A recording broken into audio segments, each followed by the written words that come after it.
Hello everyone. आज आहे day 13.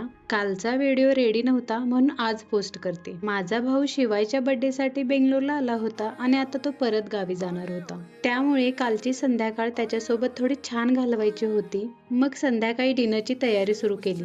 Chicken, prawns, leg piece आणि तांबडा रस्सा असा सगळा बेत होता. एकीकडे कुकिंग चालू होतं आणि त्याचसोबत मुलांचंही सगळं बघायचं होतं. चिकन तयार करून घेतलं, बाकीचं सगळं प्रिपरेशन केलं आणि हळूहळू डिनर रेडी होत गेलं. आणि काल दीप अमावस्या होती म्हणून संध्याकाळी घरातले दिवे लावून पूजा केली, मुलांना दिवे दाखवून ओवाळलं आणि ही सुंदर परंपरा सेलिब्रेट केली.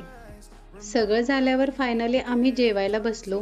नवरा आणि भाऊ दोघेही जेवत होते. त्यांची रिॲक्शन पण घेतली आणि जेवण आवडले हे बघून खरंच छान वाटलं. आणि जेवण झाल्यावर मग थोडा मस्तीचा टाईम सुरू झाला. आम्ही वेगवेगळे गेम्स खेळलो, खूप मजा केली आणि त्याचं शूटिंग पण केले. त्याची छोटीशी ग्लिम्स इथे ठेवते. फुल व्लॉग लवकरच येणार आहे. ओके, चला बाय.